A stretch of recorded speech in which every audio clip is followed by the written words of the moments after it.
Good evening, everybody, and welcome to Punch, Kick, Choke Chat. We're back after a short last week, which we dropped, so we're here in person again, and we're so excited. We have two former guests. We have Sensei Frank Clayton, we have Sensei Conroy Copeland, and now, tonight, that means with Hanshi Legacy, we have three members of the Canadian Black Belt Hall of Fame, which we don't take lightly because that's a lifetime of service and achievement within the martial arts in Canada, and it's a beautiful thing.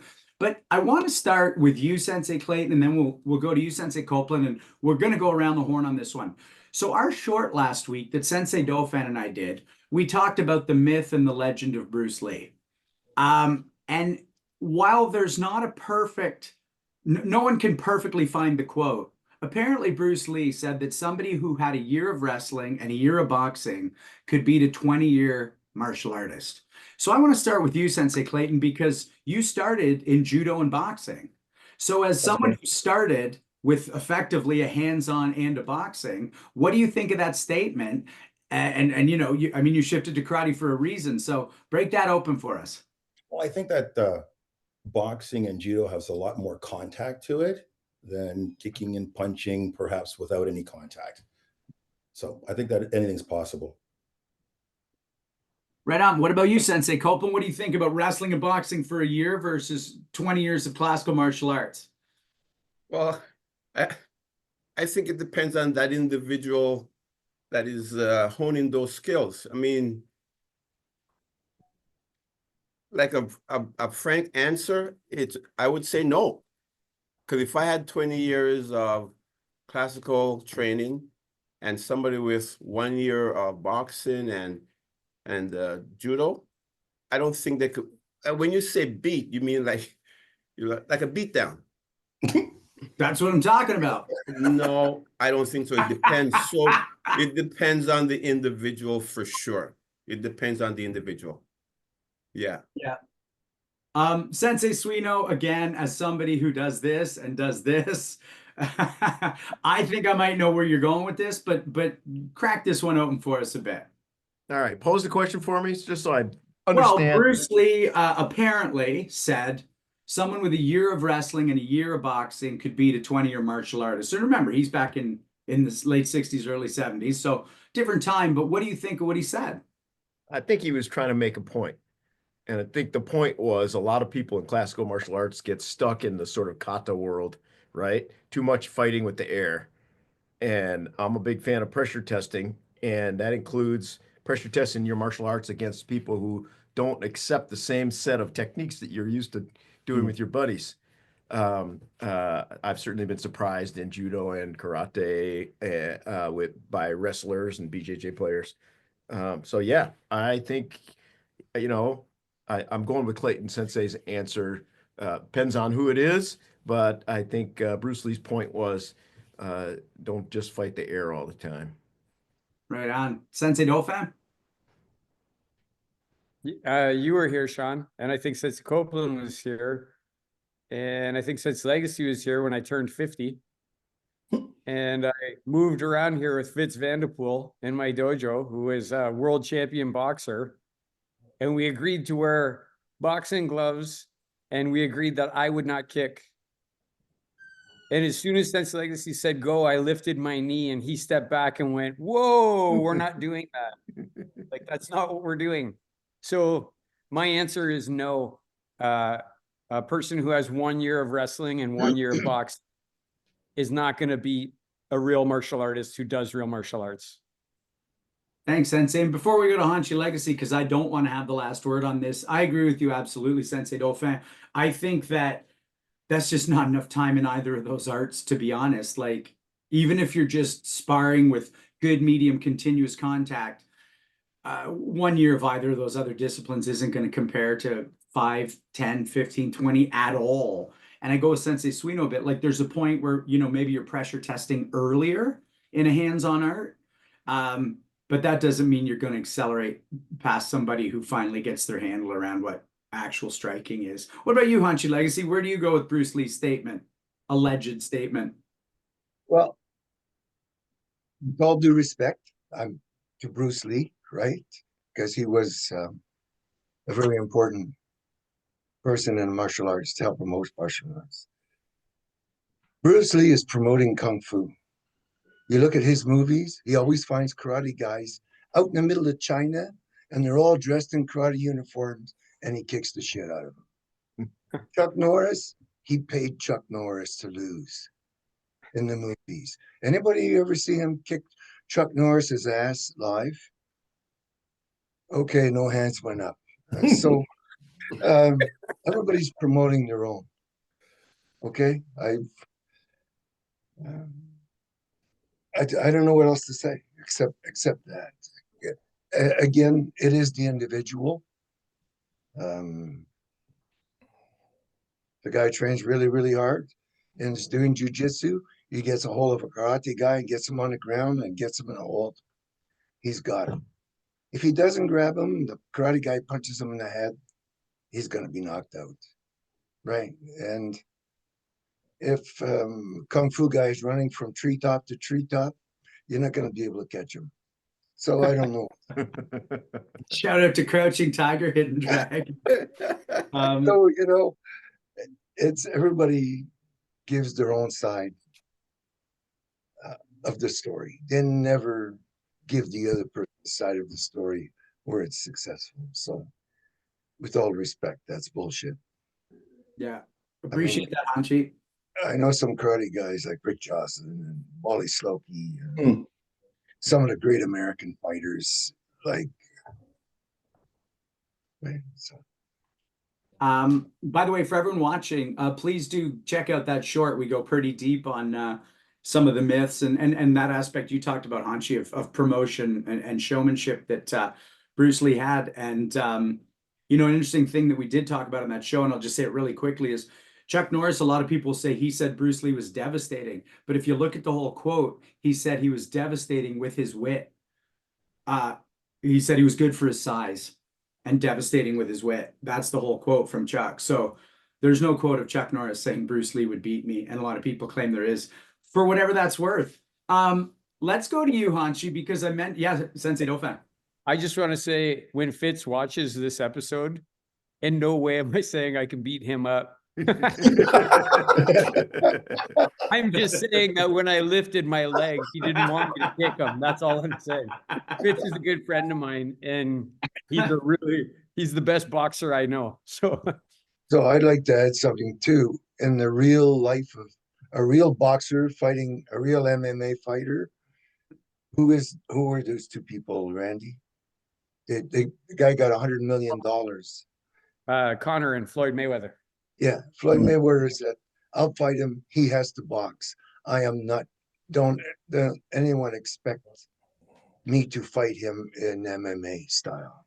Right. So, right there's live, right there happening in modern day, our day, that the boxer refused to fight. I mean, you could kick him in the knees, in the legs, and again, if a boxer ever punched you in the head, you're gonna go down. So. Depends on how it happens. Love that. Let's stay with you, Hanshi, because I did mention this in our really non-intro, but our brief hello, that the three of you are members of the Black Belt Hall of Fame. So, you know, what does that mean to you? What responsibility does that carry? Just, you know, and I am going to ask you, Sensei Copeland and Sensei Clayton afterwards, but what's the echo of that for you since that happened? And how do you think about it? How do you carry it?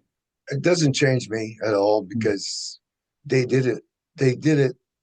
It's nice to be recognized by your peers, but it didn't change me at all. They did it because I was the way I am. I'm guessing. Right? I totally agree with that. Yeah. So the changes that were made in me was from when I joined martial arts until now, and I'm grateful, and I'm glad it happened.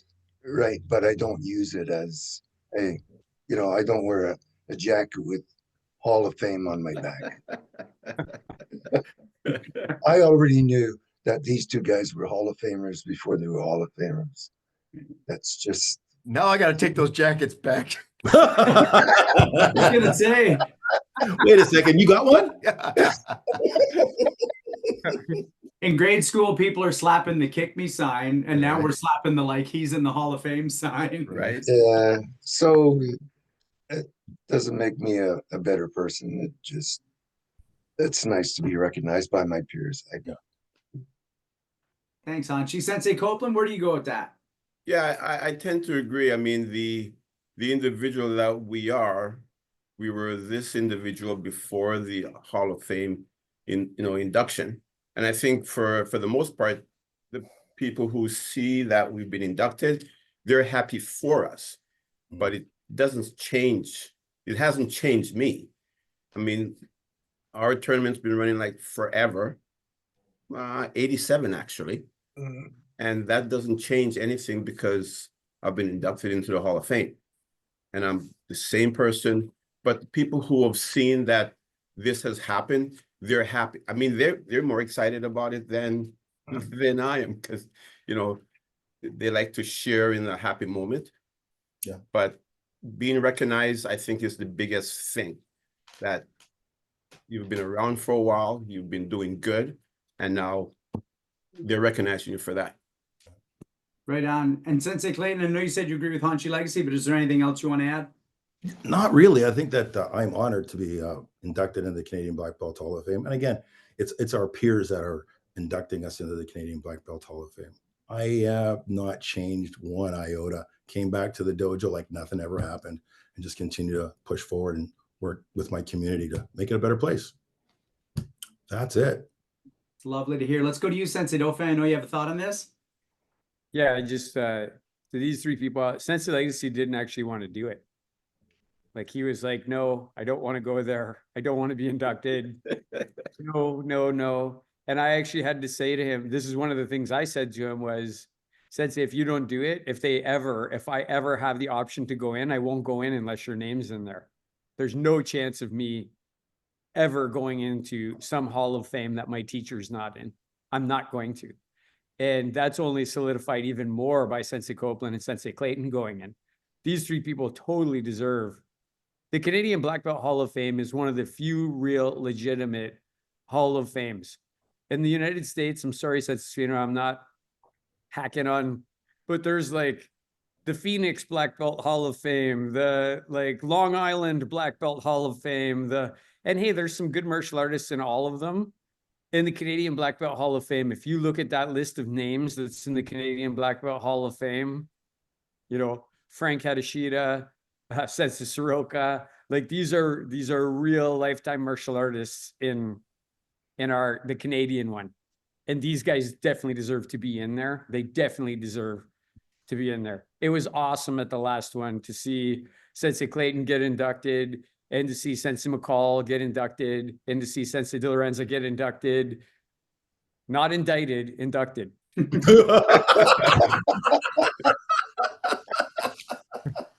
think one of the cool thing about that is that because we're still doing martial arts, we're still pushing forward. It kind of gives hope to, you know, the other martial arts out there who are still, you know, working hard, that down the road, this also could be possible for them. So it's kind of like, you know, clearing the path. There's more of us modern day martial artists getting inducted, which only makes it look good for the future. Well, it's funny you mention that, Sensei Copeland, because like being the youngest guy in the call and the least amount of time in martial arts on this call, every time I'm at that dinner, I'm always touched. And I'm touched by the men and women who, it's not about their achievements as much as who they are today, their humility, their gratitude, the way they still talk about it. I mean, even Leo Laux, when he got inducted, circling back to Sensei Pearson, Sensei Legacy as like having done this, now coming back to the classical world and realizing the importance of it. Like I'm just sitting there going, man, it's not necessarily that I think I want to be part of the Black Belt Hall of Fame. It's that I think I'm just so, like, I can't wait to be a part of this community for one more day tomorrow and train one more day tomorrow. It's incredible, the depth of it. And that goes to what you said, Sensei Copeland, that it's men and women in real time, not just people who've passed and we're posthumously giving them honors for what they did. It's for what you're doing still. It's lovely. Yes, sir. Ladies and gentlemen, welcome to Punch Kick Choke Chat. If you're watching on YouTube, we're so happy you're here. Maybe you're watching live. Get going on the comments. Fight with each other in the comments about everything we say. Give us that traffic. Hit subscribe, hit like. If you're listening to the podcast, we're really happy you're here too. But if you're on this Zoom call, the button at the bottom in the chat just lit up, and that means that you can enter your questions, and we want your questions. We want you to be a part of this living history we're creating, just like we're talking about with the Black Belt Hall of Fame. So pop a question in there, and Andre, who's running the show tonight, he'll fire it to us, and we'll make sure it gets to whoever it's for. I always get the honor of doing a relatively brief intro of Sensei Dauphin, Sensei Suino, and Hanshi Legacy. And the one thing I want to say, we had our Christmas dinner for Legacy Shore and Rue on the weekend, and I was chatting with you, Sensei Suino, and I was asking you about aging in the martial arts and hitting peaks.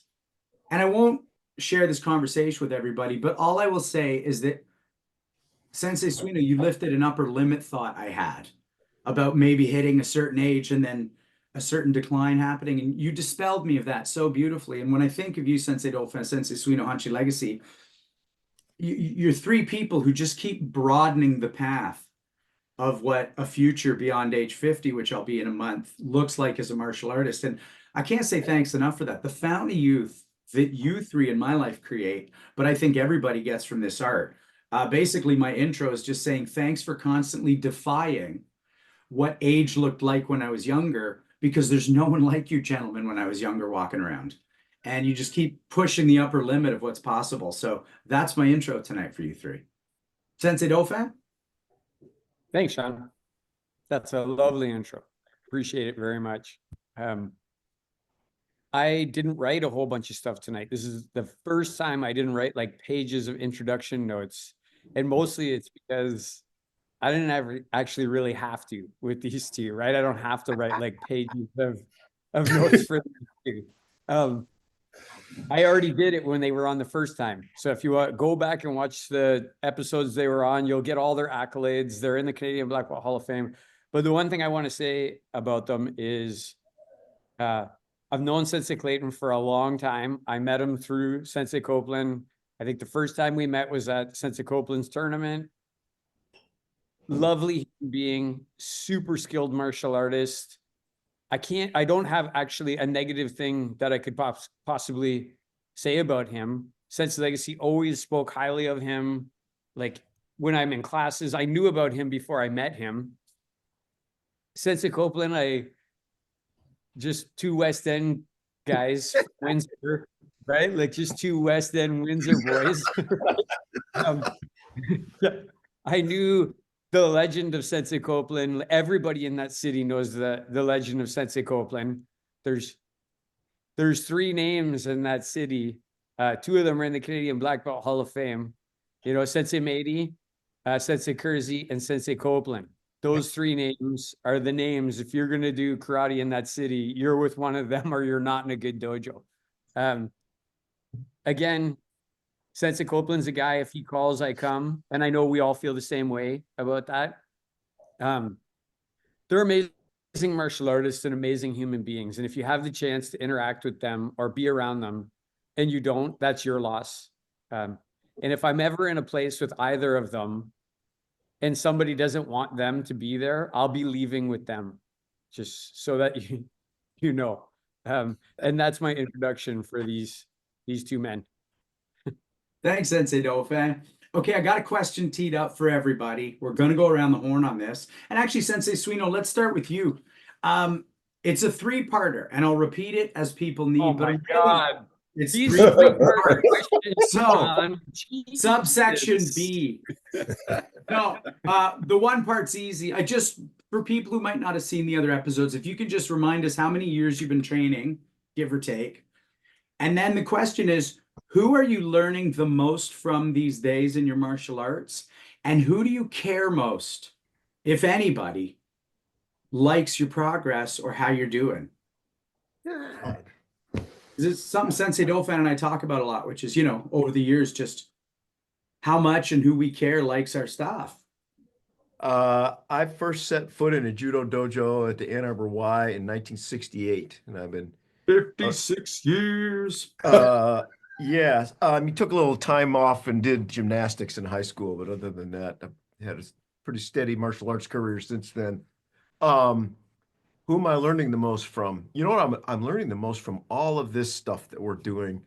Punch, Kick, Choke, Chat, World Martial Arts Live, Capital Conquest, Rendezvous Levi, meeting a ton of new martial artists in all stripes. Honestly, at this stage of my martial arts career, I'm learning more about humanity, and what it means to live a rich, full, and meaningful life, including from the gentleman on the call.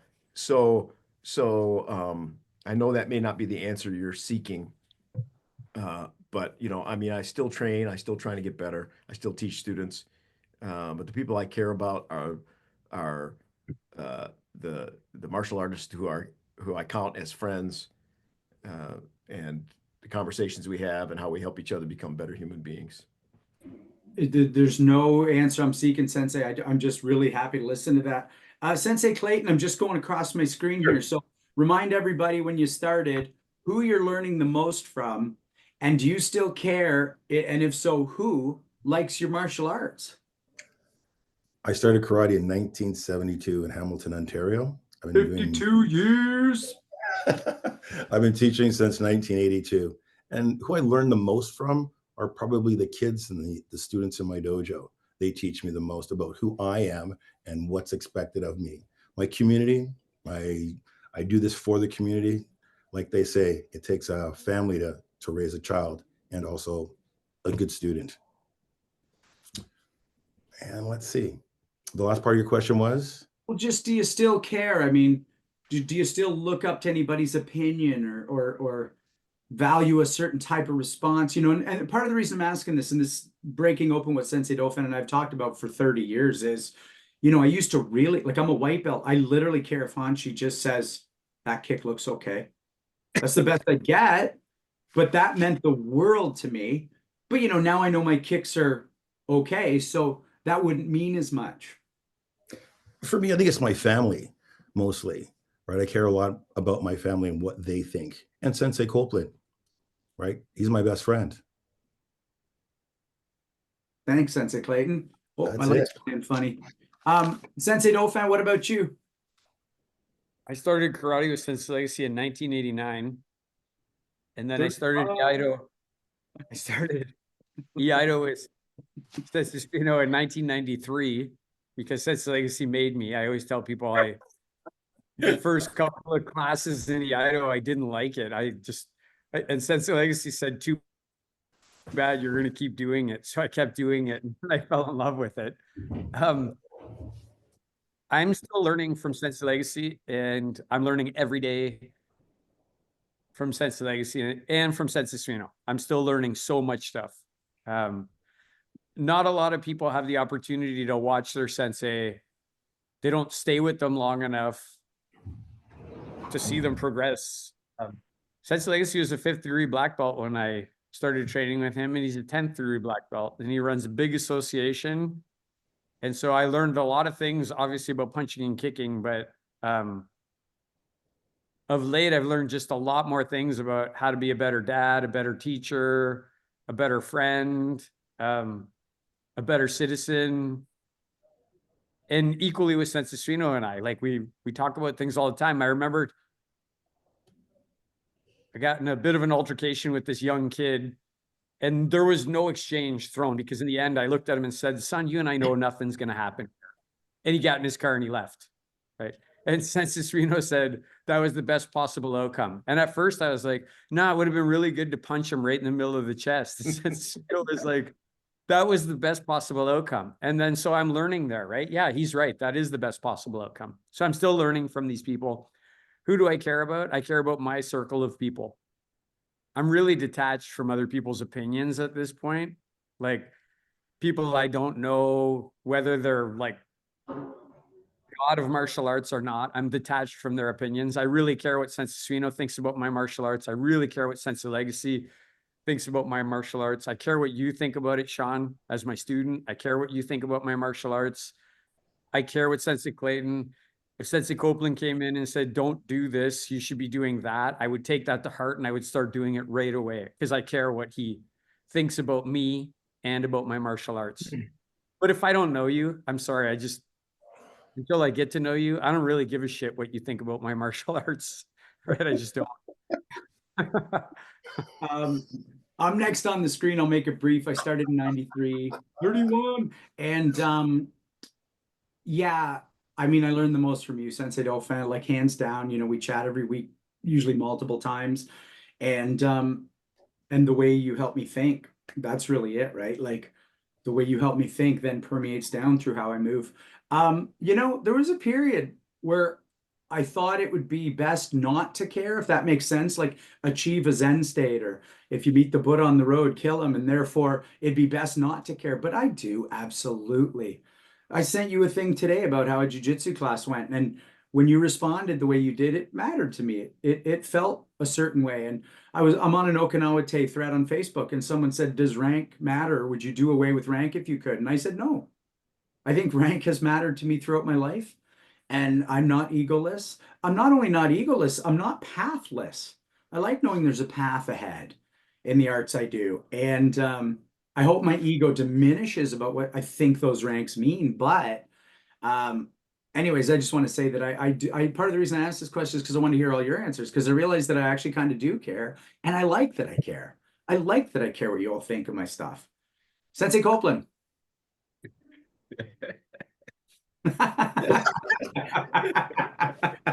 I feel the same way.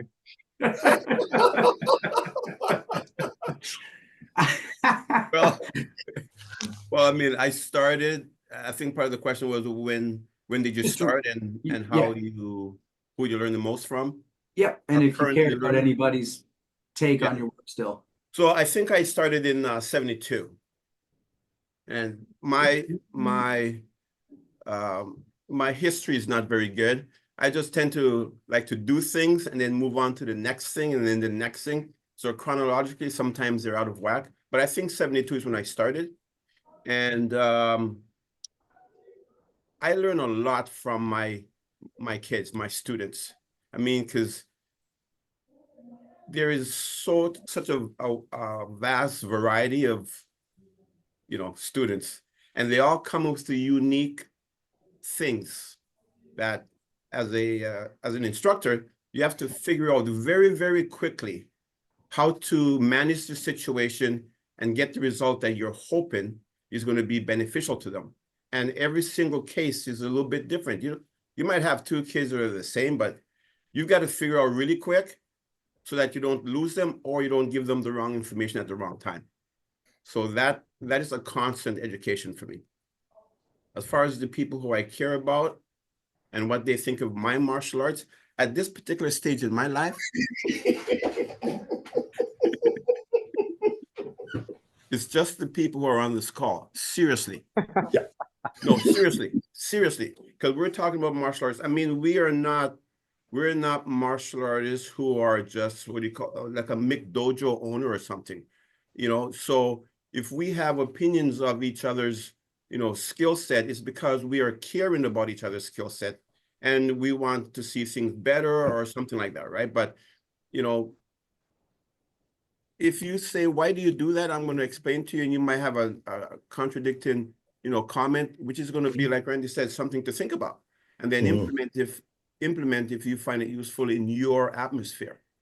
But really, we've been doing martial arts for this long, and I'm going to worry about what somebody's going to say about my martial artist, my skill? I don't think so.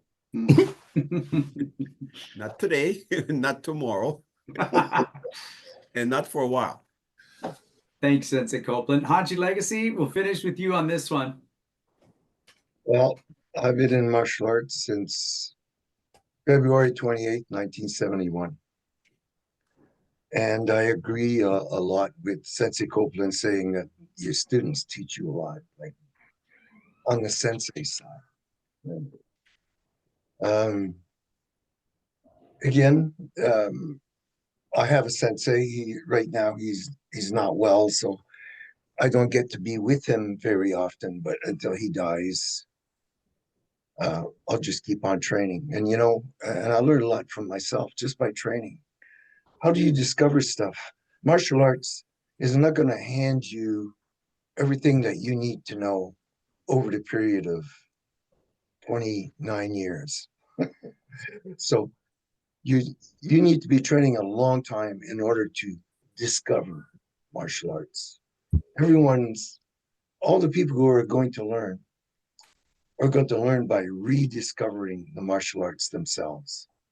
Your teacher tells you something, yeah, you know of it, but you have never experienced it. So you have to keep that consistent training. And I know this is my own opinion, that you have to train a long time in one art to be any kind of a master. And say when you have somebody who wants to do judo, karate, but wants to learn iaido, are they going to go to a guy who's been doing iaido for 2 years? Or are you going to go to Sensei Suino, who's been doing iaido for all of his life? So I look towards the persons who've been doing their own art for a long time. They are the experts. The others do other arts, but how am I going to teach an 8-dan? I have a 9-dan. How am I going to teach him if I don't keep ahead of him and keep working? So I'm learning from training. And is there anybody whose opinion really matters to you about your own martial arts right now? My students. Thanks, Yes. Anj. They do it by way of still following me. Mhm. Sensei Suino, I know you got something for us. Let me ask our guests if you have a thought on this topic. There's been so much change in the last 10, 20, 30 years in martial arts. You know, when I came up, it was, you know, it was a big time for judo, you know, and then the Bruce Lee movies came and Kung Fu came up, and you see these trends. I don't know, I don't know how long it's been. The last 30 years has been the era of BJJ, right? But it's firmly implanted. What do you think is coming? Do you see any changes happening in the martial arts scene? You see any new up and comers? What kind of developments are you seeing, or what are you looking for? Let's start with you, Sensei Clayton. You seeing anything coming on the horizon? You're closer to Asia than we are. Is there anything new coming across the ocean? Well, we have different demographics out here in the province of British Columbia. Like I live in a small town of like 20,000 people. So we have a jiu-jitsu club, we got a karate club, we got an aikido club. That's basically what we have as far as the martial arts goes. Out here, I'm noticing the trend that jiu-jitsu is here to stay. That's for sure. That's not going to change. But I also noticed that there's the karate studios. There's not as many karate studios, or not as many karate tournaments that we used to have back in the 70s. I think that's changed a fair bit. But up and coming, I'm not really sure what's out there. Like I'm just concerning myself with what I do in my community and the people that I associate with, like you amazing guys. What do you got, Sensei Copeland? You seeing anything new coming on the horizon? What are you looking for in the next 5 to 10 years in martial arts? Well, what I would be looking for in the next 5 or 10 years is that traditional martial arts stay strong, have a good foothold. The size is definitely shrinking, but it has to stay around. I mean, initially, most of these other,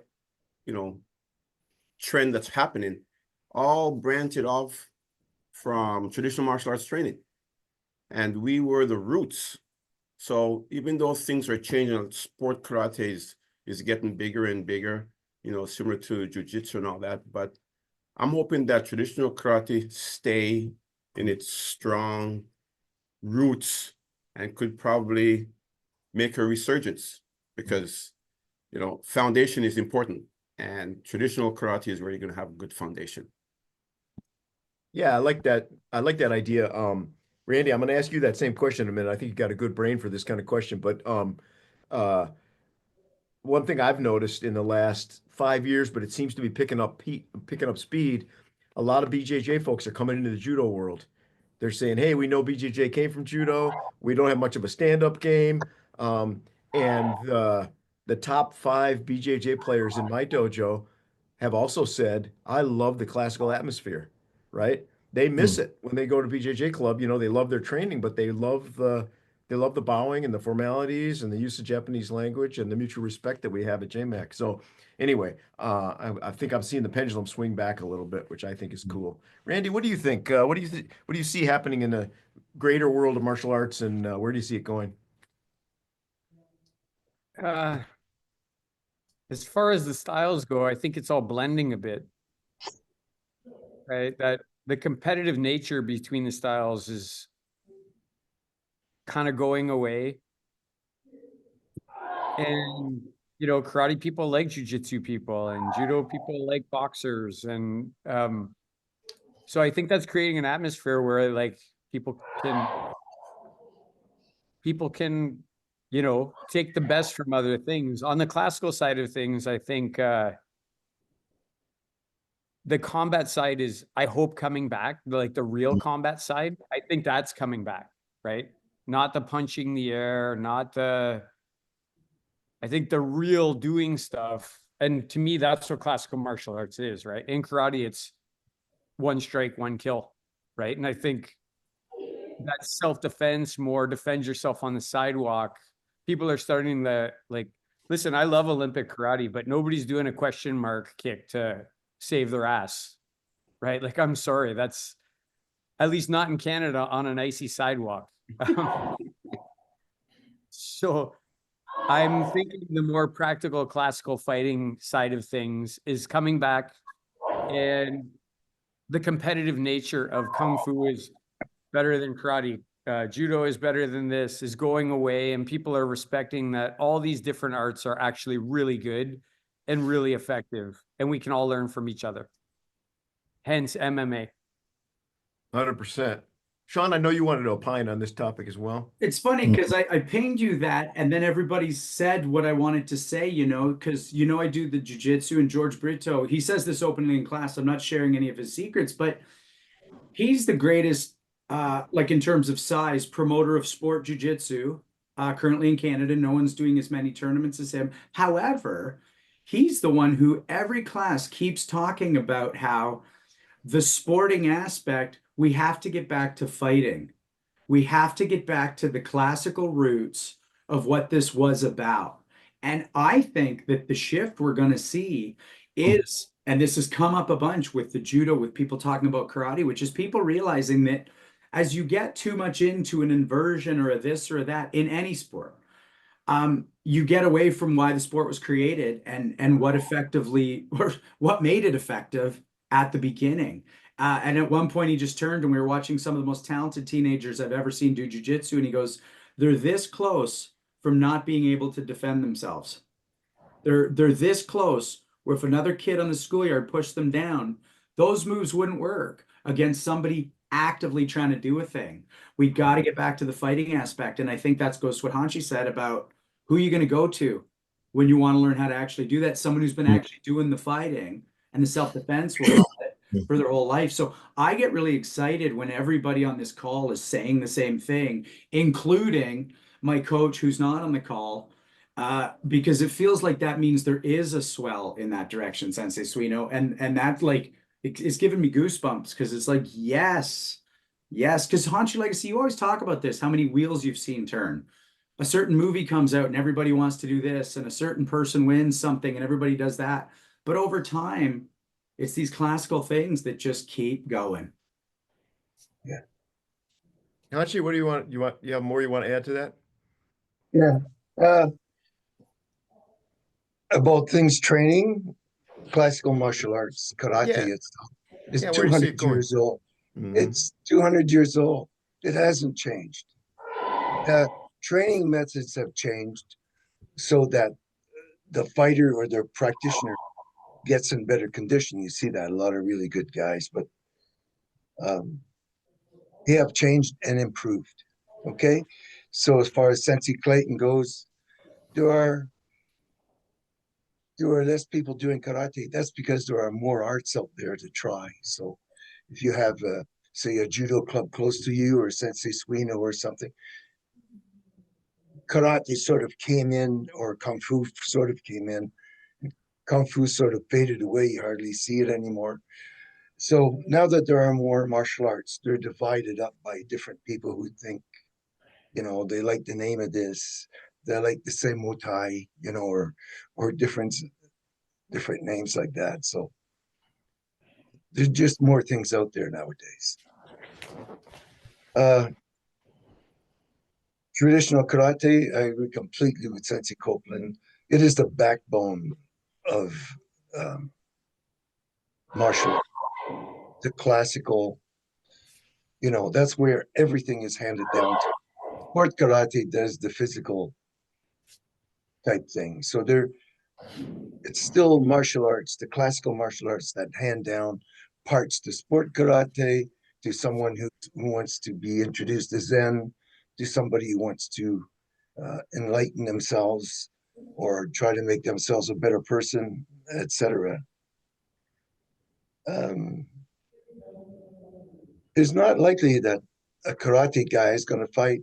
If you're going to meet, say, Sensei Suido and I meet each other in the street, we're not going to start fighting against each other. We've been taught better by our arts to be peaceful, and you only use that in case you have to. The beginners say, well, I'm taking jiu-jitsu because it's going to be karate, or I'm taking karate because it's going to be judo. All the arts are different on the outside, like judo, karate, kung fu, but inside you get taught the same lessons. You grow the same. They all give you those different things. And for the people out there that are saying punching the air, Itosu would be disappointed in you because you've never heard of a Makiwara board. You've never heard of them punching trees. You know, so karate is not punching the air. Boxers shadow box. Does that mean they're punching the air? No. Karate is a deadly martial art. It will kill you with one shot, and it's not from punching the air.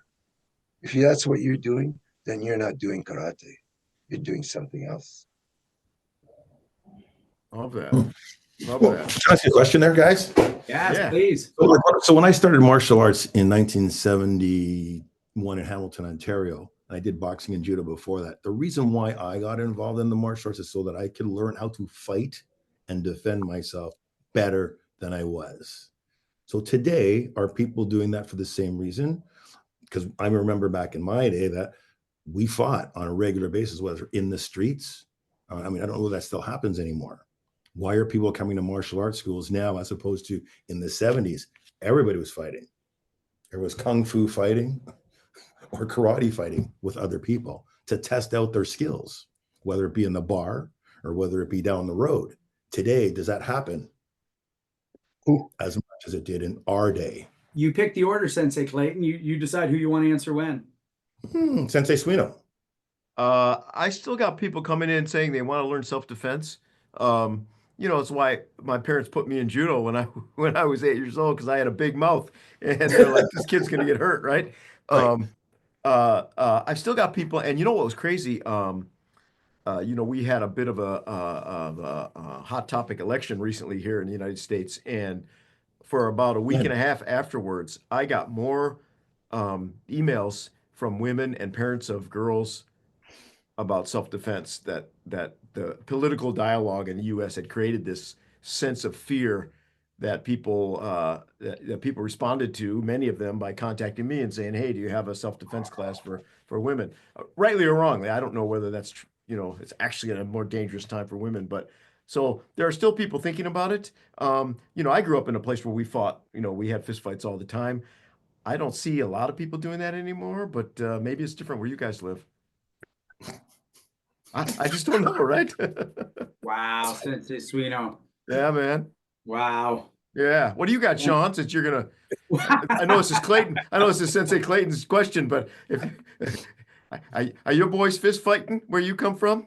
I'll tell you what I got. There's not a lot of fist fights in Toronto. Toronto can be dangerous, and I think people keep to themselves when it comes to an altercation. And I think that's probably right. I do think that, look, I have a smaller club than anybody on this call, but we got some meat to it. And the people came to learn how to fight. They did. They came because they wanted to know how to fight. one white belt. She's really drawn to the Japanese aspects, the classical aspects, and wants to learn how to fight. Another girl showed up with a jiu-jitsu gi and is like, I want to know how to punch and kick and fight that way. And so yeah, Sensei Clayton, I got into it in 93 to learn how to fight. Guys picked on me in high school, and I always joked my way out of it and got out of it, and literally had 0 fights in high school. And I was like, I wish I could have toe to toe. I just wouldn't have known what to do. And so I came to learn how to fight. And I would say that 95% of the people who've ever joined karate with me want to know how to fight first. And they think the fact that it's classical and we wear gis and Hakamas grading is super fucking cool. So it sort of keeps them beyond just a boxing gym or just a heavy bag workout, but it's the fighting. Absolutely. Sensei Copeland? Well, there is a big difference between now and then. Then as in when we started. Yeah, back then it was just so you can learn how to fight and protect yourself, but even more importantly, protect yourself well, because there was lots of action back then. I mean, lots, right? I think the thing that's changed now is in a more modern day, people are looking for personal development, self-improvement through martial arts training, which also includes self-defense. But I think there's less of I need to be able to take care of myself because I'm going downtown. It's the overall personal development, mental, physical fitness, confidence training. We didn't want to do martial arts back then because I wanted to build my confidence. I wanted to kick some butt, But now there is more of that mental aspect, and the self-defense component is just one of those added bonus that you get with it if you're in the right classical place. Sensei Hanshin Legacy? There's serious violence nowadays. Before it was, school fights. You get, you bang each other around, you get a couple of bruises. The fight was over because the guys that weren't tough enough, they give up as soon as they got hit the first time. It's easy. It's easy to hand it out. Tough to take it, right? Bar fights are a little bit rougher, but usually everybody in there, somebody will stop it or something. The serious violence now is usually people have weapons or they shoot you. Like you hear that a lot now. So it's pretty dangerous going barehanded against those weapons, even though they will give you an edge. I think more people are sending their daughters and sons into the dojo to build their character and to be able to defend themselves against whatever they can do. I'm not gonna stand there and fight a guy if I can help it, if he has a gun or a knife. Another thing is, for the people that are listening out there, you can use this for advertising in your dojos. We don't allow phones in our dojos. We don't allow them to be on surfing the net. And you know what? When you've ever told anybody that comes in to join your karate club, there is no phones. When has anybody ever complained? Never. Right. So it's one of the few places where people walk in, they have respect for. Like even when they go to school, they want to have their phones. They go to church, they look at their phones. They go anywhere. They go to a show, they're looking at their phones, but not in a martial arts dojo. We don't allow it. So I just want to say that it's good to wear a classical karate uniform. It's sort of like a policeman. Right away they see the uniform, they see the authority, and they learn about authority and they should be listening to authority because it's for their betterment, right? And karate, or some of our martial arts, I can only speak for karate. People are looking for quick ends to fights. In karate, you end a fight quickly because the longer you're in a fight, the more of a chance you have of getting hurt. Doesn't matter if you're a martial artist or not. If you knock somebody out right away, you're not likely going to get hurt. If you drag this fight into 2 or 3 or 4 minutes. The guy could pick something up. You could make a mistake. So karate ends fights within the first few seconds. I have never, and I'm ashamed to say this, but I have never been in a fight that's lasted more than 10 seconds. I just knocked them out. And I'm sorry, but it was out of them or me. I never went looking for it, but that's what we teach. And you need how to train more than just how to punch a bag. You need to train the person's inside so they can be calm, so they can empty their mind, so that your training can come through. Most people panic. They tighten up because they've never been taught how to fight properly. You get rid of yourself, empty your mind, you get rid of yourself, you get rid of your opponent, you get rid of anything dangerous. Your mind is completely calm so that you're fighting, your training can come through so that you can just react to what's going on. So I think that's what people are looking for when they come to martial arts clubs, not just how to punch and kick. Because once you get out there and start panicking or dirtying your pants, you just freeze. Thanks, Hanchi. Welcome back, Sensei Dauphin. So I got a question, and this is going to be for everybody, but this came from one of my students who was wondering a while ago, because, when I joined, there was all this talk of the 18 hands of low hand, or even Hanchi at that time, the white crane, which with all the mystique they were shrouded in, we now know it's just work to do, right? It's just things to do to grow. And I was saying that there's no like secret kata. And one of my students said, well, what if there is? What if there's some like 47th kata that unlocks a whole nother thing? Now, I'm not suggesting there is, but metaphorically, we'll start with you, Sensei Copeland. Is there some secret 47th kata that down the road is a game changer, or something you're still seeking that you believe could be? Yeah, there is. It's called practice earnestly. Practice earnestly with creativity. When you're on the floor with your training partner, I mean, Sensei Clayton and I are moving around, we're going to end up doing things that is not, there's no script for it. But when when we stumble on it, it's going to be like, hey, that's really cool. We should teach that. And that is just from doing things, experimenting, checking things out to see, well, what if? That just comes from just being on the mat, putting some sweat equity, and then you find that secret. It's not scripted anywhere. Mm-hmm. That's an interesting perspective. You want to add anything, Sensei Clayton, to the secret 47? Bunkai comes from, looking at one technique and trying to figure out the vast variety of ways to get to the end with just one initial attack, let's say. You can defend it 5 or 6 ways. So that just comes from being on the floor, putting some time in. Mm. Sensei Suino, what's the, and I was thinking of that song One Tin Soldier, where they think there's gold buried under, but they flip the stone and it just says peace on earth, and that's the secret. That's the treasure, right? Sensei Suino, what's the secret 47th kata, metaphorically or even literally? Do you think there's a next thing? Man, that's a great question. A lot of the guys that are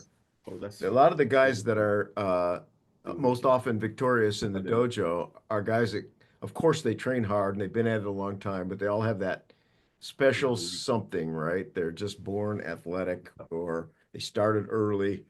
Are they gone? Okay. And I love you from here to the moon and back.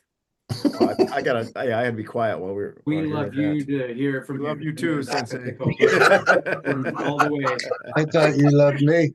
Oh, well. I could just throw a lasso around that moon and pull it in for you. Right. I love it. Sorry, Sensei Suino. No, that's good. That was perfect. That's what it is. The secret is love. I just got my answer from Sensei Copeland. Yeah. I do know someone who would know the answer to this. That would be Hanshi Pat McCarthy. Oh, the secret 47th kata. Yeah, oh, absolutely. I think he's got it in his bag. Probably does. I love No, that. he does. No, he does. He's got 47, 48, 49, and 50. Mm-hmm. Well, Hanshi, let me go to you because for a while that secret kata was the white crane system, right? You heard of this thing, you sought it, so you literally found a system and a collection of katas that was that. So for you, is there another white crane out there physically, or is it more of a metaphor? What does this mean to you? Well, the dragon. The dragon represents all the lost and forgotten katas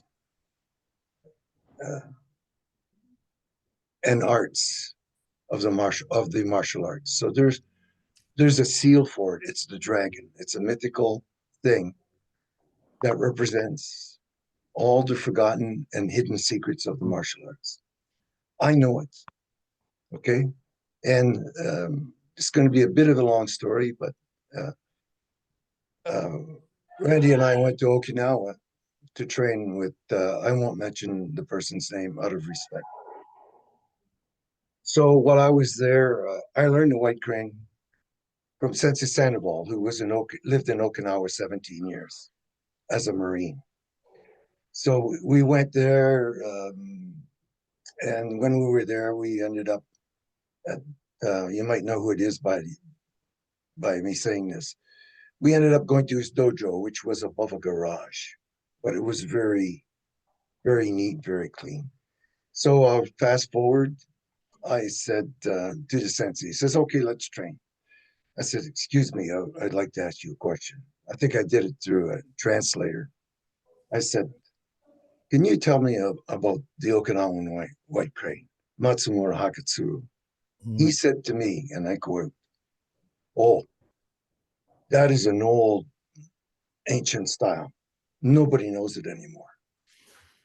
He said, let's go do kata. So I went over and looked at Randy and I said, Randy, go out there and do Matsumura Hakatsuru Dai, the one done by Hohan Sokan. Mm-hmm. You can somehow pick it up on YouTube. And look at my shoulders. I'm standing behind him, and he turns around and he watches Randy, and Randy starts doing the cutting. He goes, I was standing behind him. I right away what ran through my head was, he caught me lying, or how come they know this? Right. No, because you live in Okinawa, you don't know everything. You know, there's just as many good martial artists here as there are there. People just want to put themselves, including myself, they want to visit the homeland of the martial arts, you know, and where the samurai fought and where Matsumura was. We knelt at his grave, Emily Tosin, and that. So there are some secrets, but if there are secrets and they get lost because they don't pass it on to their students.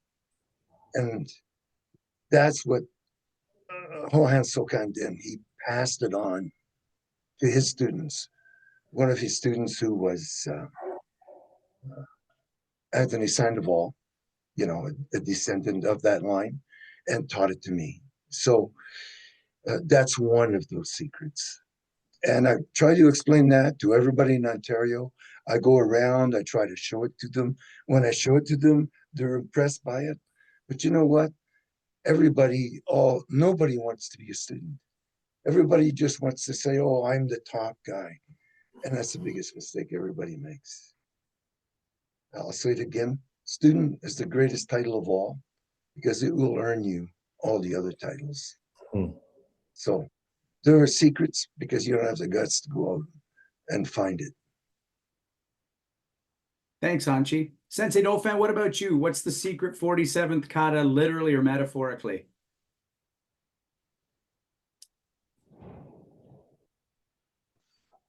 He's muted. Yeah, I'm not now. I'm trying to save my bandwidth here. I don't know the answer to that question, Sean. Because I have 2 arms and 2 legs and a brain. And everybody else has 2 arms, 2 legs, and a brain. Some of them are longer arms, shorter legs. Sure, a lot of people have better brains than me. But I'm just a believer that the function is the thing that dictates the form. And too many people are a slave to the way it looks instead of what it should do. Right. And I think everybody should focus more on what it should do. You know, when you look at Okinawan karate, sometimes it doesn't look as impressive, but if they hit you, you're not going to like it. Like these people that we trained with in Okinawa, they hit you. You know, it doesn't look as nice and as pretty, but it works really fucking well. And so that's where I take it, Sean. There is no secret kata out there. If there is, we can discover it probably better than people from the 1700s because we have more access to information, and you can get on a plane and go to places in a day that would have taken people months and months to get to, or not at all. They would have died on the travel to try and find something. So I don't know. I think it could be rediscovered. Like if we're missing things, like Sensei Legacy says, I believe it can be rediscovered. Yep. By somebody with 2 arms, 2 legs, and a brain. Mm-hmm. Sensei Clayton, you want to finish us off on this topic?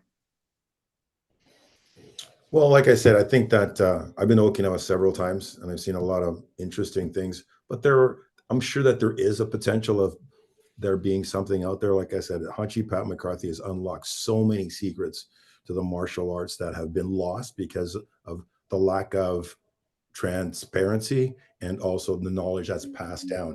Asking a question in the Japanese culture, you might get an answer that you like, and you might not get an answer that you don't like, right? So I believe that there is, and like I said, Hanshi Pat McCarthy would be the guy to ask this question to, 100%.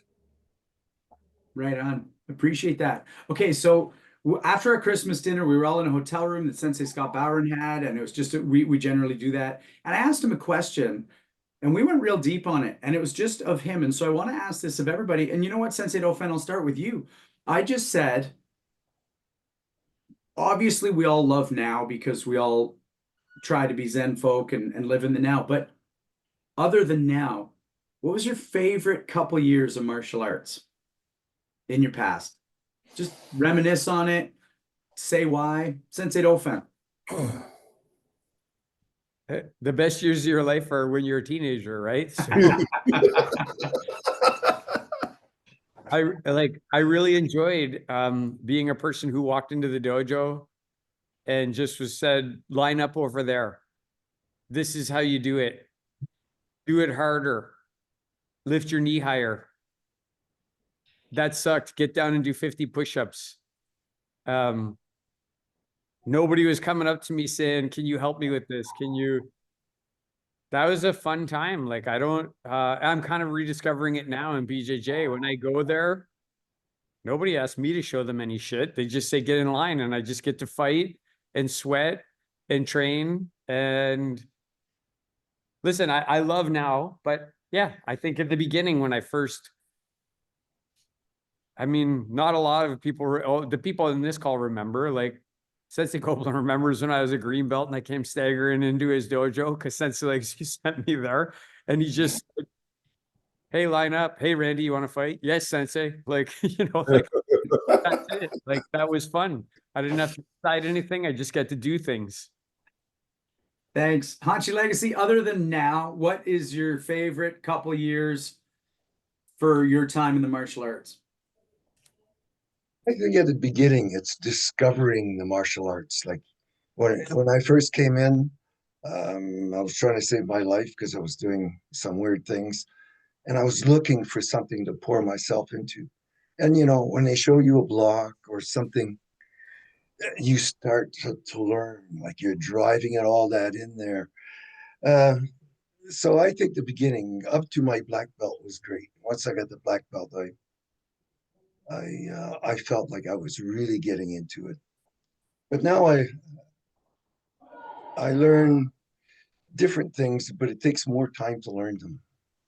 And I guess that's good too, because you have to take all these years of experience, and to learn one small thing that you didn't have before is a treasure. So that's my answer. Right on. Sensei Clayton, what about you? Aside from today, what was the sort of glory days for your past?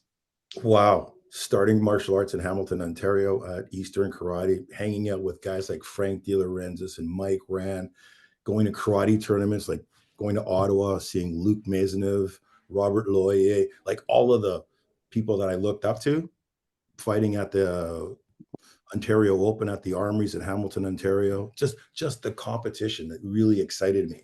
I think that those days were great. Fantastic. It fed my ego because I like to fight back in those days. Fighting fighting Leo Laux for me in Welland, Ontario, when I was a brown belt, he kicked the up out of me back in those days. And he was at the Canadian Black Belt Hall of Fame. And I wanted to mention that to him when I saw him when he was there. But Frank De Laurentiis, man, he helped me out more than anybody. He took me to karate tournaments. He took me to Tom Pepperman's tournament in Erie, Pennsylvania. He flew me down there. I'd never been on a plane before. Got down there. It was the first time I saw Billy Blanks fight Wally Islam. That for me was like meeting God at that particular point in time. So I mean, it was more for me the competition and the training. It was hard. It was severe. I've been knocked out 5 times, a couple of times by my good old buddy Frank De Laurentiis. So, I mean, I really enjoyed that part of it for sure, 100%. That's why I'm still here doing what I do. Thanks, Sensei. Sensei Copeland, what about you? I'm telling you, man, it was back in the day when you could go to, there was a lot of tournaments, and the motto that I used to have is have car, go travel. We used to go to tournaments all the time. You know, I got knocked out by Toki Hill one time, and I said to myself, that will never happen again. I drove for hours to get to this tournament after working on a midnight shift. I just wanted to compete. And, you know, I was doing pretty good, but I got there. I remember bringing my hands up on guard, and then the next thing I know, I'm waking up. I'm like, what happened? But competing, traveling, it was fun. And when you're winning, it's even more fun. So those were great times. Fought a lot, went to a lot of places just to compete. And now it's just golfing, oiling these old bones, you know, making sure the joints are still moving. But those definitely was the glory days for sure. Competition was the best. Yeah, was the best. Thanks, Sensei. Before I go to Sensei Suino, because I don't like to end, you know, truly now is for me. I'm training almost every day. Got the karate club. I'm training the karate, and then my other stuff. Like it's a delight. And I wish I would have trained this long and this hard every single day when my body was younger. But I'm still pretty young as far as that goes. But I had this period, what I would call sort of 98 to 2001, 2002. And what's interesting is when I was at Western, I didn't understand that there was friendship and community in karate. Like it goes back to my childhood where I went to learn and then I left. And I wish I knew there was coffees being had before or after. And ironically, so then when I started training with Sensei Dauphin for 2 years at theater school, that was pretty one-on-one with some nice Saturdays with the group. But I still was just coming around to the fact that this was about more than just punching and kicking. That period when I left theater school in 98, that's when I could be training 3, 4, 5 days a week with you, Sensei, and going down on Saturdays. And that was a really glorious period for me where I realized I was part of something that was not just fighting, but friendship, family. That would be my other heyday, which was really a special time until around 2001, 2002, when my career and other pursuits dragged on my time a little. Sensei Suino, let's finish with you. Other than today, other than this conversation right now, what's the best time in your martial arts past? This is the best, second best.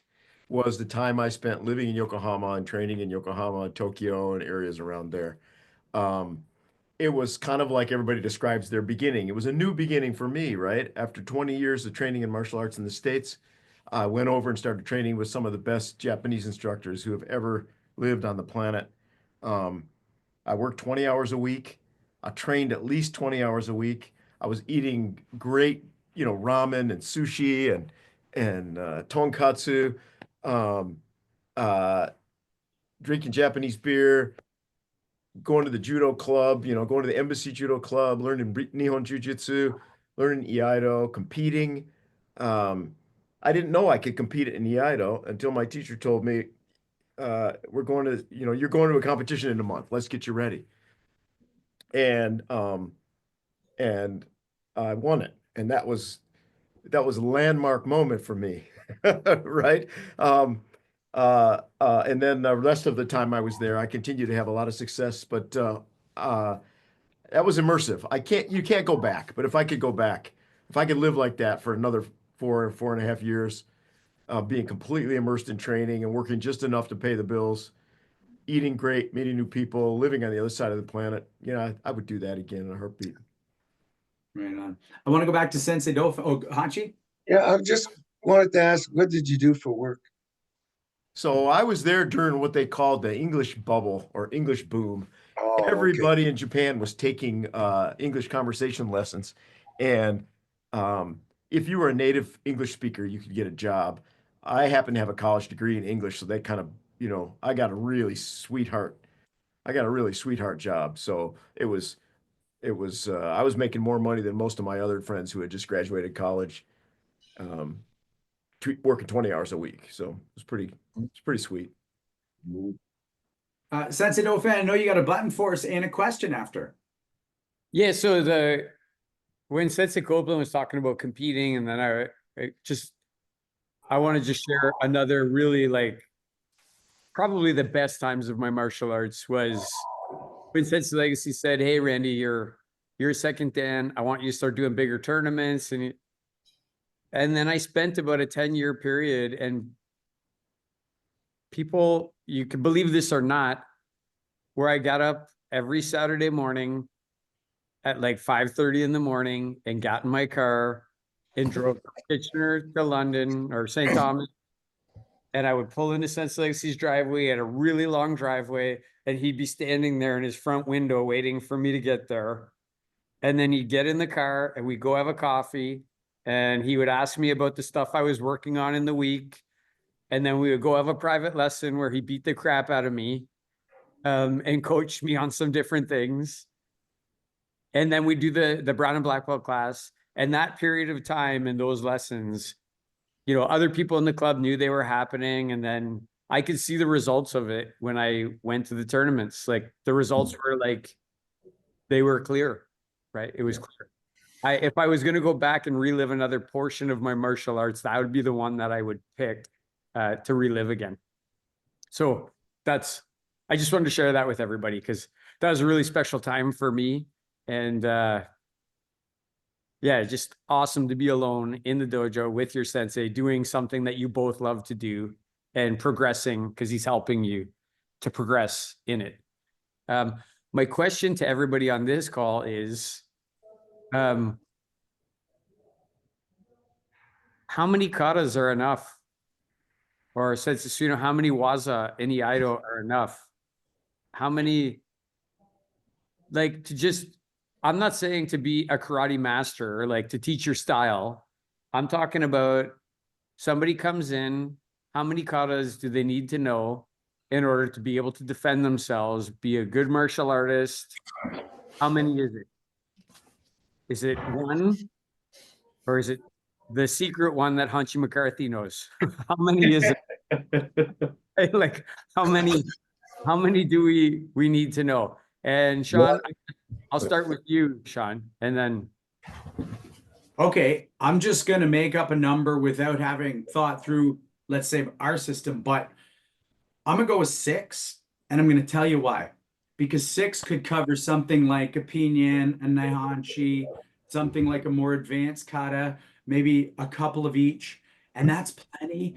if you actually are digging into the bunkai. I think too many people know one or two bunkai within a kata, but they don't break them open enough.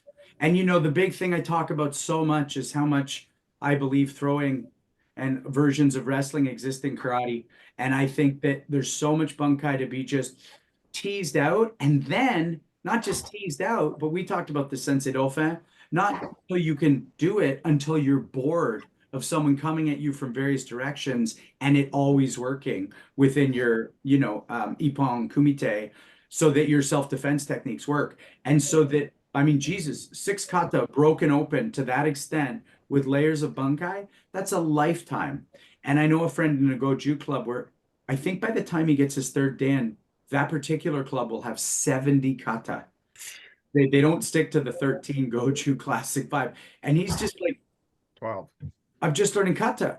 And one, I think you're just getting info for info's sake, not to crack open. So I'm going to stand by my number of 6 kata is more than enough if studied, broken open, and applied. Thanks, Sean. I think that's a good answer. Sensei Clayton, where do you go with this? How many katas are enough?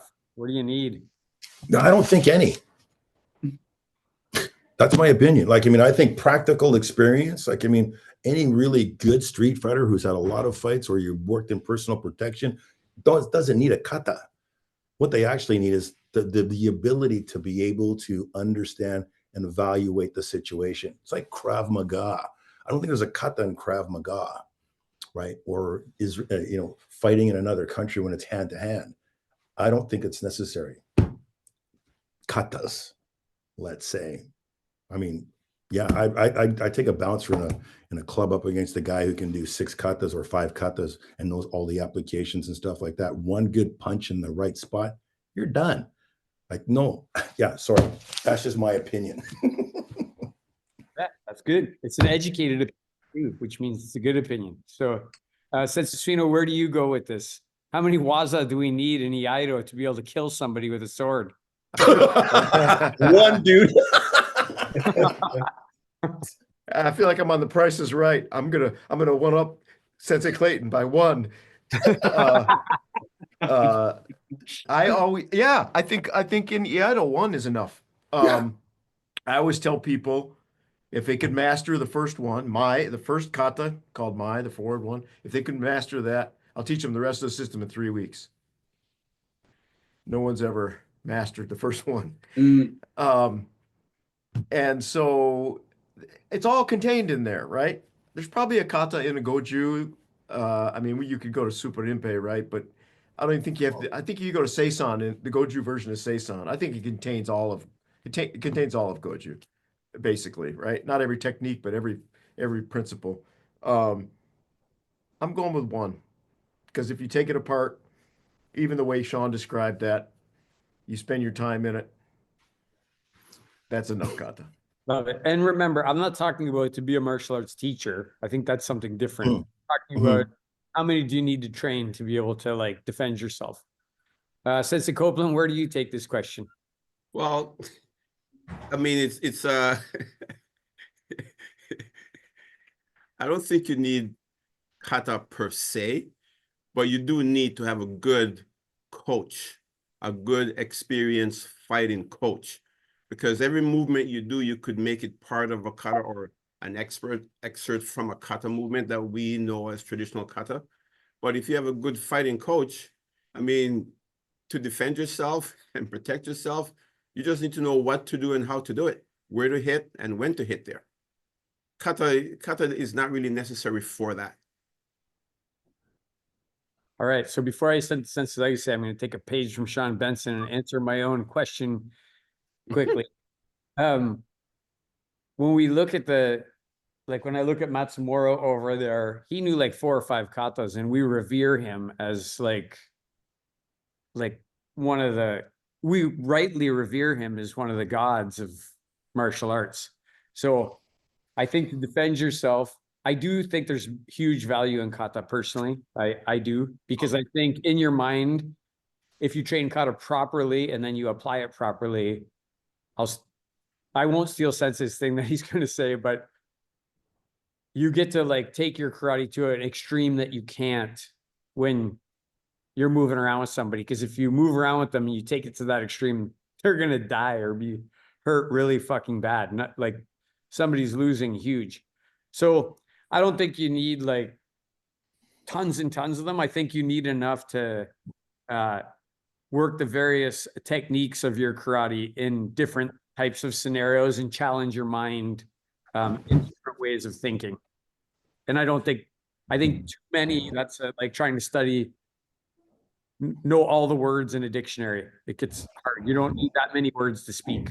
So, but I'm going to go to you, Sensei. Where do you take this? I'd say, how many katas do you need to defend yourself? Or for your training? Yeah. Well, actually, if you're not going to be a teacher, you don't need to. But there are different lessons in different katas. So if you're going to be a teacher, you know, somebody, it's easy to understand Pinan Shodan, but you may get, say, Sensei Suino, that you face that guy who only knows one kata and he knows the same kata you do. Don't you think you'd want to know another one so that you could attack him in a different way that he doesn't understand? So I'm just asking you that. But I just think modern man has gotten more complicated. Like Matsumura and Itosu knew the Pinans, and they, whatever his show is usually Itosu's katas, and all the Matsumura's was the dai katas. They made all these up to create different scenarios, and people who put kata aside are they're missing a lot, because you're training yourself. You're training to overcome your mistakes. If, for instance, and again, I'm sorry, I'm going to say a couple of things. If you don't listen to the woman that's on a plane and she's going, the doors are over here, the lights come on, you put this stuff. If you're not prepared mentally, when the plane starts to go down, you're going to panic. You're going to panic because you don't know what's going on. And when you do your kata, you're preparing yourself. Every day, I ask people, how many people have you killed? They just, well, I kill people all the time in my katas. So that if I ever have to face somebody on the street, I'm already mentally prepared over the years. Like a police officer, he's out on doing his routine thing. Some young guy's got a gun and he's going to shoot some other young guy. He's going to have to work up the courage to shoot that other young person. That's extreme. You're not going to see that all the time, but you need to train your mind to do that. So more complicated things and more complicated katas, prepare yourself mentally, and makes you a stronger person to be able to go through with that. So I'm going to agree with you all that you don't need that many, but to overcome boredom, because our minds as mankind moves along, become more complicated and smarter, the more complicated katas can help fill the gaps. So I agree with you, but never dismiss kata. But Because kata is what you are. Value. The kata does have value. Yes. well, I don't think the question, and maybe I misinterpreted, was debating the value of kata, because kata is definitely valuable. But how many katas do you need to defend yourself? You don't need any. Well, that's what I said. I agreed with that. I disagree with that, because you can't. How many of you sit there? Tell me the truth. How many of you sit there and blank your minds? And do what? Kata is not stationary meditation. No. It makes you calm your mind. So, like, you dismiss your opponent, to dismiss yourself, dismiss the weapons, dismiss what's going on, so that your training that you all did just shines through by itself. That is the real thing. Like, we can all, if we're facing somebody that we can defeat, we're all confident. But if you had to face two samurai who are facing off, somebody's going to die and somebody's going to get really hurt. How would you face Miyamoto Musashi? You'd have to have a lot of guts and a big calm mind, because if you didn't, you'd die anyway if you're facing Musashi.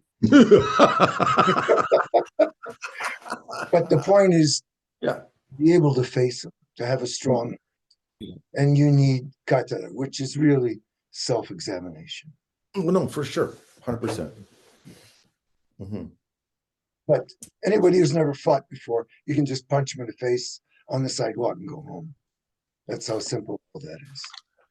Hanshi, I've been to Okinawa several times, and I've listened to people in Okinawa who've never had a fight in their entire life tell me that they can teach me how to defend myself against somebody. And I'm going like, I've been in a few, right? So please, with all due respect, I mean, unless we're gonna go at it, don't tell me how to, defend myself. Pardon? Huh? Pardon? We're talking about the kata. They're telling me. Don't tell me how to defend yourself. They asked me the question. I'm sorry. I think there's a beginning, miscommunication here. Yeah, there's a miscommunication. Okay. Something about Yeah. Okinawa. So we're talking about Okinawa, right? So in Okinawa, they're telling me that they can teach me how to defend myself without actual fighting. Oh no, they can't do that. No, that's what I'm. You gotta fight. You gotta fight, right? No, for sure. You gotta fight it every day, all the time. Yeah. I'm just saying that No, you don't need that many katas, but you do need kata. I agree with you. I was agreeing with everybody, wasn't I? Ladies and gentlemen, we had a comment come in from Bob Mueller, and he said yes to classical atmosphere. I love it. I want to say thanks to Robert Schlumsky, Justin Shea, Andrei Sedashev, Alden Adair, Josh Kitchens, Christiana Landolt, Dridi Giuliani, Stavros Stavroulias, and Emily Ruth Driscoll. They run the show behind the scenes. You don't know the show exists. The platform doesn't exist. Well, they didn't invent Zoom, but you know what I mean. We don't have a show without them. So I want to say thanks to them. So we're going to go around the horn the way we do. Hanshi, Sensei Copeland, Sensei Clayton, Sensei Suino, Sensei Ofan, and then I'll say goodnight. What do you want to say about our chat tonight, Hanshi Legacy? It was great. It was good. Like, we learn from each other, right? It's open minds. Somebody may say something that opens the whole thing up from myself. These guys are all good, well-bred martial artists, and I appreciate your time. Thanks, Hanshi. Sensei Copeland? Well, like always, it's always fun being here. Fun to see all, familiar faces. But I'm telling you, you have a good fighter, a good fighting coach that can, show you the ropes, mainly from experience. That's going to make a big difference when it comes right down to, throwing blows. But you need to have the experience in order for you to pass that on. And I think kata, for the most part, was a way of passing on lots of information, and then the receiver could do what they want with that information in a variety of different ways, maintain it, change it, whatever they wanted. But you got to have experience. Of course. Yeah. Thanks, Sensei. Sensei Clayton? First of all, I'd like to thank you guys for having me. It was an honor to see you guys and support me in Gatineau. And I want to thank you so much for that, guys. I appreciate it. And Hanshi Legacy, Matt, I remember you when I was a little kid. And I thank you for all of your support over the years. Thank you. Thanks, Sensei. Sensei Suino? Man, this was fun. It doesn't happen enough. It would be great to just sit around the table and have a conversation like this.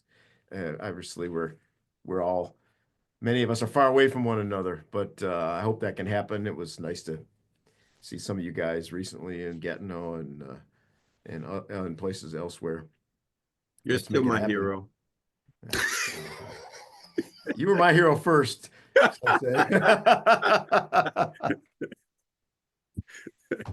Anyway, we'll get together and sit around a table and have a better conversation even than this one. Thanks, Sensei. Sensei Dofan? Yeah, I thought about today lots of times and just kind of smiled because I knew how the conversation was going to go and what was going to happen. I've never had an unenjoyable moment with Sensei Copeland or Sensei Clayton, and tonight is no exception. It was a very enjoyable evening. Mostly, I also know we're all going to see each other. What Sensei Suino just said, we'll be around the kitchen table soon. Maybe we'll do that. We have to do the PKCC documentary roadshow, and then we're going to show up in people's dojos. It's going to be a lot of fun. We're going to do that. We're going to make it happen. Thank you, Sensei Clayton and Sensei Copeland, for coming on tonight. Love this show. Thank you Love for having See me. you guys in Montreal. I will see you in Montreal. Thanks so much. You know, as the junior member of this, I get to listen and take so many lessons from it. And I love that anybody in the audience who's listening just gets to agree, disagree, and probably most of the time go, shit, I never thought about it that way, which is what I do a lot. So I just want to say thanks for that, for teaching me on this chat. And thanks everybody for listening and tuning in. We'll see you next week for a host chat going into the holidays. So really excited about that. Thanks everybody, and have a safe week till then. See you online. Thanks, Take everybody. care. Happy Thanks, holidays to you all. You And too, to you as well.